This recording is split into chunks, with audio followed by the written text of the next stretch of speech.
Olá, eu sou Gabriel Garcia, estou conduzindo esse curso de Introdução à Mediunidade. Apresento a aula 13, o exercício da mediunidade. Eis o roteiro que vamos seguir. Estudar a importância da faculdade para o melhoramento pessoal, a importância da disciplina no seu exercício, de colocá-la a bem da coletividade e nos atentarmos para o problema da exploração dessa faculdade.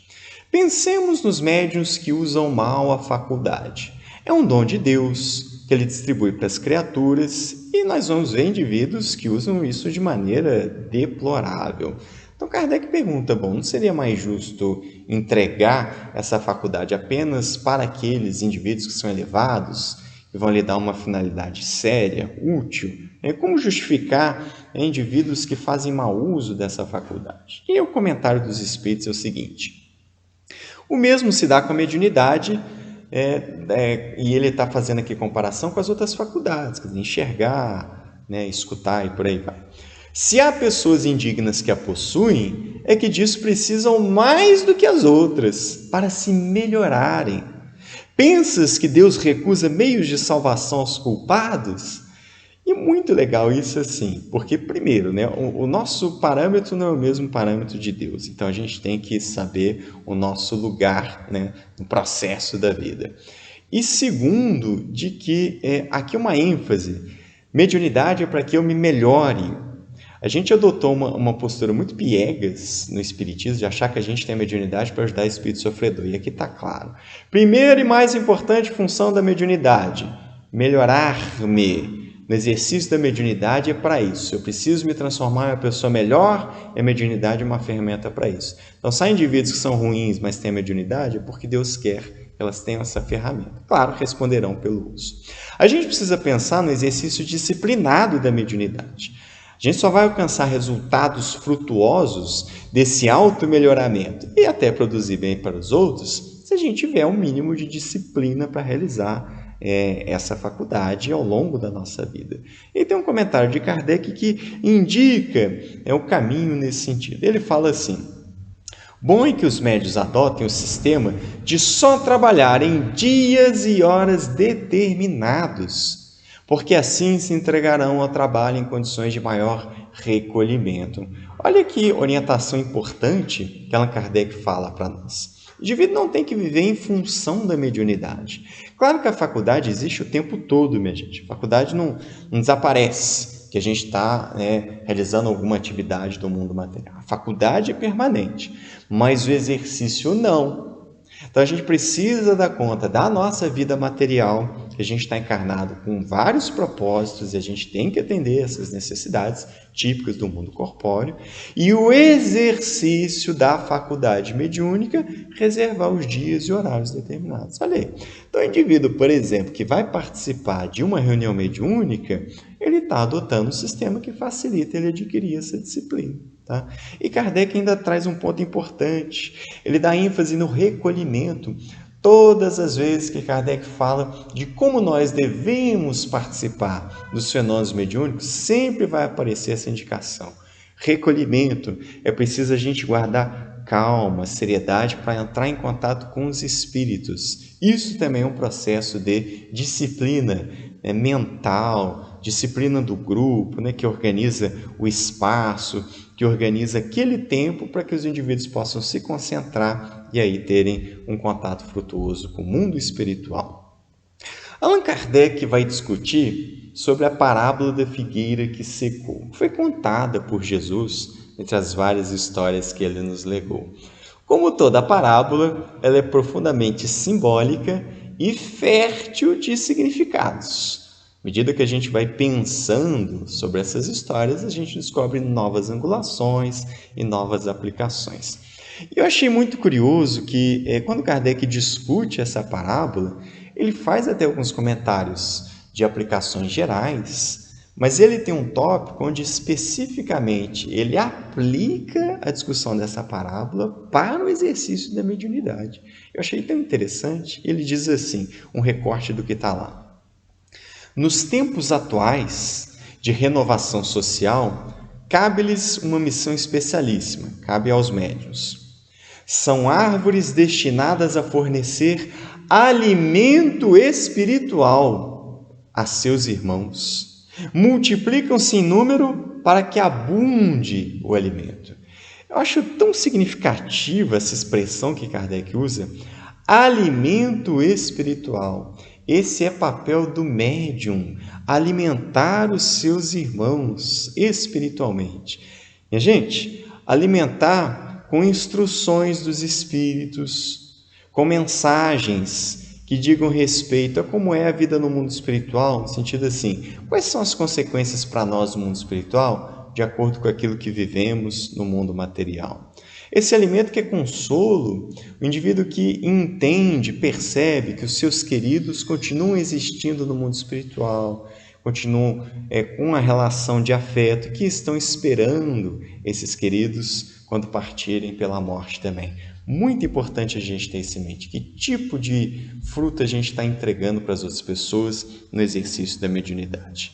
Allan Kardec vai discutir também a questão de cobranças e deixa muito claro o paradigma espírita e os seus motivos, baseando-se no ensinamento de Jesus, quando ele fala para dar de graça o que de graça recebemos. Mediunidade não é negócio, mediunidade não é produto, mediunidade não é um item para ser explorado comercialmente. Mediunidade é uma faculdade que nós temos, devemos utilizar para nos melhorar e para ajudar os outros. Kardec explica o motivo para isso. Essas faculdades não são fruto de suas concepções, nem de suas pesquisas, nem de seus trabalhos pessoais. Fazê-la paga seria, pois, desviá-la de seu providencial objetivo. Então, o aspecto moral é esse. Quando eu cobro pelo exercício da mediunidade, eu transformei num serviço, num produto, num item de comércio. Então, eu já estou desviando do seu objetivo, que é me melhorar e ajudar as outras pessoas. Já é errado. E Kardec dá ainda um outro argumento. Diz, eu não fiz esforço nenhum para ter a mediunidade. Não é igual uma profissão que eu vou exercer. Eu vou ter os anos de estudo, de formação profissional específica, de investimento financeiro, etc. Quer dizer, todo o envolvimento ali material, um conjunto de investimentos, então aí eu vou entrar no mercado de trabalho, aí vou cobrar por aquilo ali, por aí vai, tem toda essa dinâmica. A mediunidade não é assim, uma faculdade. É tão absurdo quanto eu ficar numa esquina muito movimentada de uma grande cidade, com um trânsito intenso, e cobrar para ajudar a atravessar outras pessoas, sejam idosos com dificuldade, sejam cegos, sejam crianças, enfim. É tão absurdo quanto. O que eu fiz para ter aquela visão? Nada. Cobrar por isso é um absurdo sem tamanho. Além disso, Kardec nos fala sobre o tratamento que dispensamos às pessoas queridas. Imagina então que eu estou buscando alguém que eu gosto muito, mas estou me utilizando um serviço pago, né? Qual é a ética disso? Como ficam as relações afetivas? E ele faz essa consideração. Não seria também uma profanação evocarmos por dinheiro os seres que respeitamos ou que nos são caros? É fora de dúvida que se podem assim obter manifestações, mas quem lhes poderia garantir a sinceridade? Olha isso, profanação, é um desrespeito. Os desencarnados são pessoas que conservam seus sentimentos. A morte não opera milagres, então nós transitamos para o mundo espiritual. Então nós guardamos as nossas características de humanidade. Então é preciso tratar os espíritos com respeito, mais ainda pessoas que não são queridas. Então não se justifica a gente ter um pagamento para entrar em contato com essas criaturas. Além disso, quer dizer, suponho que eu consiga essa comunicação, passando por cima de toda essa ética, né? Quem me garante a sinceridade? Quer dizer, quem me garante, de fato, que seja um espírito mesmo? Se o médium está cobrando, admitindo que ele seja médium, né? Ele vai entregar o produto de alguma forma, porque ele está sendo pago para fazer isso. Não tem como ser diferente. Ora, quem garante que o espírito de fato está ali? Quem garante que, entendo o espírito, seja aquele que eu evoquei, seja a pessoa querida que eu chamei? O médium não garante isso, porque os espíritos são livres. Já estudamos isso anteriormente. E se comunicam quando querem ou podem. Não estão submetidos ao talante de nenhum médium. Então, muitas vezes, o médium vai enganar, porque ele tem que entregar um produto ali. então ele vai fazer qualquer coisa para manter o negócio dele funcionando. Então a gente vai discutir isso, quer dizer, como que fica a assistência espiritual de um sujeito que cobra pelo exercício da mediunidade? Que tipo de espíritos ele vai atrair para o seu convívio, que vão participar do exercício da sua faculdade? Eis o registro de Kardec.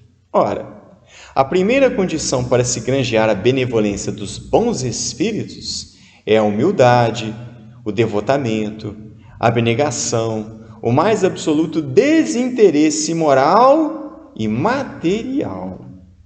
Então, veja, eu posso cobrar pela minha mediunidade? Perfeitamente. Posso passar a vida enganando as outras pessoas, etc., ou tendo algumas comunicações que sejam verídicas e cobrando por isso. Mas Allan Kardec deixa claro, à medida em que eu transformo a mediunidade em negócio, os bons espíritos me abandonam. Eles não vão me acompanhar nessa empreitada. Porque o uso da mediunidade deve ser, primeiro, para o indivíduo ter uma ferramenta a mais se melhorar, observando a vida espiritual, entendendo como é que funciona essa dinâmica, as consequências no além daquilo que a gente faz, etc. Segundo, colocar isso para ser útil para as outras pessoas, alimento espiritual para os outros encarnados. E, na medida do possível, oferecer ajuda para alguns espíritos também. Ora, se eu agir nesse paradigma, os bons espíritos me acompanham, me intuem, me protegem, me ajudam nesse processo.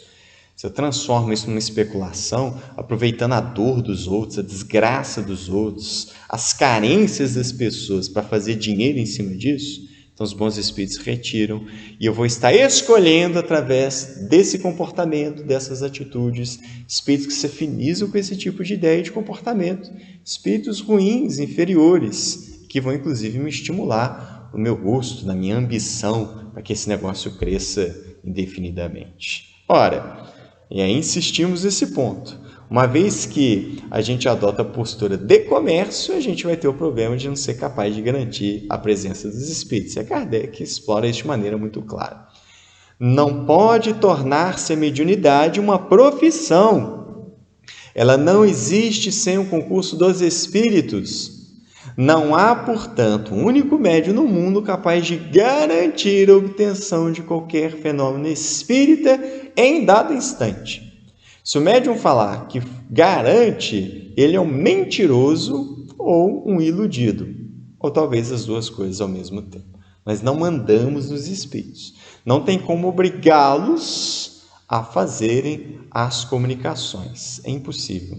Porque a causa moral são eles. É a vontade do espírito que permite acontecer a manifestação mediúnica. Muito cuidado com esses picaretas que tem por aí, tá, em todas as partes, inclusive dentro do movimento espírita. Isso não existe, os espíritos são livres. Kardec deixa claro, mediunidade não é profissão, minha gente. Nós temos inúmeras ocupações que podemos exercer para garantir a sobrevivência material. E várias, muito nobres, que a gente pode se dedicar. Então eu vou trabalhar com a mediunidade no meu tempo livre, tá? Eu não tenho que viver em função da mediunidade. As pessoas dizem, mas eu não vou ter tempo suficiente, vou ter que abrir mão. Tá? Isso, abrir mão do tempo de lazer, do ócio. Enquanto eu estou dedicado às atividades materiais, então é isso que eu tenho que fazer. Eu estou encarnado, afinal de contas, tenho que atender isso. Vou me dedicar ao exercício da mediunidade nesse tempo livre. Não tem que viver em função disso, não é a minha profissão. A gente tem que levar isso de maneira muito tranquila. Os médicos que nós observamos são referências, viveram assim. Basta olhar para a vida da dona Ivone do Amaral Pereira e vai perceber isso. Sabia perfeitamente fazer a distinção e os momentos adequados. Allan Kardec nos incentiva a tratar a mediunidade como uma coisa sagrada, que deve ser exercida religiosamente, né?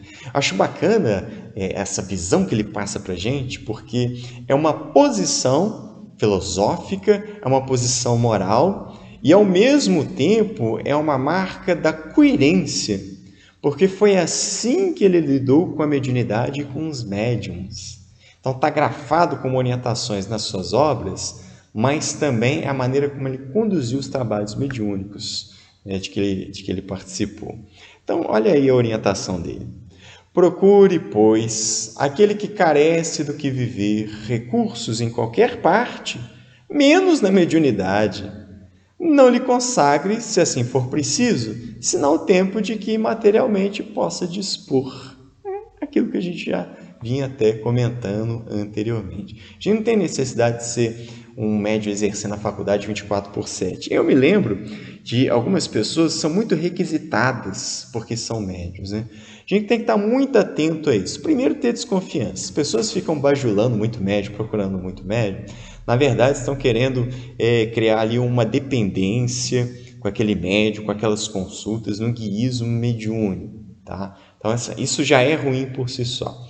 Segundo, esse envolvimento muitas vezes é feito através da bajulação do médium, né? Enchendo a bola dele, dizendo que ele é muito bom, que ele é sensacional, que ele ajuda muitas pessoas e tal. Sabe, a gente tem que estar muito atento a isso. Tanto para evitar que as pessoas criem bengalas com os médios e fiquem requisitando essas pessoas às 24 horas e estejam disponíveis a qualquer momento do dia, quanto porque ficam incensando o médium, que é totalmente inoportuno, né? que prejudica muito a vida, né? E fica incentivando o orgulho daquele médium. Tá? Allan Kardec nos chama a atenção para a especulação moral. Quer dizer, o Espiritismo condena explicitamente a cobrança da mediunidade, né? Que eu cobre por dinheiro ou por outros objetos. Mas Kardec nos chama atenção. Quer dizer, não é a única forma de exploração da mediunidade. Tá? Existem outras maneiras da gente fazer isso. E ele nos alerta a esse respeito. Olha só. A satisfação do orgulho, do amor próprio, é o caso daqueles que, mesmo sem interesse pecuniário, julgavam fazer do espiritismo um pedestal honorífico para se porem em evidência.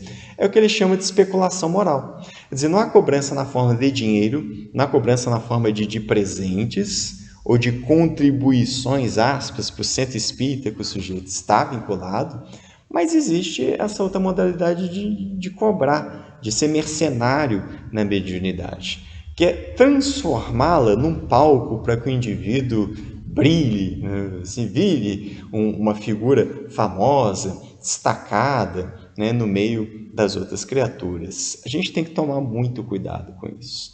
Em mediunidade, qualquer coisa que incentive orgulho e vaidade é um perigo, é um problemão para nós. Mediunidade deve ser realizada santamente, religiosamente. Kardec fala sobre isso. Então, assim, realizar na discrição, anonimamente, né, com essa discrição, levando a nossa vida normalmente, sem modificá-la em nada por conta disso. Mediunidade não é palco, não é mecanismo de projeção dentro do movimento espírita e muito menos na sociedade. A gente tem que estar muito atento a isso. Mediunidade é para que eu me melhore. Primeiro ponto e fundamental, aprender com as instruções dos espíritos, aprender com a vida deles. E para que em segundo eu utilize em favor das outras criaturas. Se servir de palco, tem alguma coisa errada, eu preciso refletir e amadurecer. E trabalhar na mediunidade sem grandes pretensões, sabe isso? De grandes obras literárias, ou de grandes obras de assistência social, como se isso fosse relevante. E não é. Mais relevante que a gente se melhore nesse contato com os espíritos. E Allan Kardec fala sobre isso. Que o indivíduo deve oferecer o seu concurso, tendo em vista tornar-se útil, e não para satisfazer a sua vaidade. Deve aceitar a crítica, mesmo solicitá-la, e submetê-la ao parecer da maioria. Vaidade é o principal problema no exercício mediúnico. Atenção com isso. Se existe algo que a gente deve focar as atenções, ficar de olho para combater, para não deixar crescer, é a vaidade. Não acredite nas pessoas que fiquem bajulando você, são muito perigosas, elas te causam prejuízo. Quem fica elogiando o médium quer ver a desgraça dele. Mediunidade não é para a gente ficar vaidoso, é para a gente sentir uma satisfação de ser útil, é para a gente sentir uma satisfação de estudar a nossa espiritualidade e encontrar ferramentas de nos transformarmos em pessoas melhores. O problema da crítica, minha gente, médium dedicado, médium sério, pede que os outros critiquem as suas manifestações. Do contrário, até a obsessão, que vamos ver numa aula em sequência. E para isso a importância de estar em grupo, que várias pessoas lancem um olhar e vão emitindo ali as posições, analisando aquela comunicação, até porque a comunicação do espírito não é minha, estou colorindo no máximo aquela comunicação. Já vimos isso anteriormente.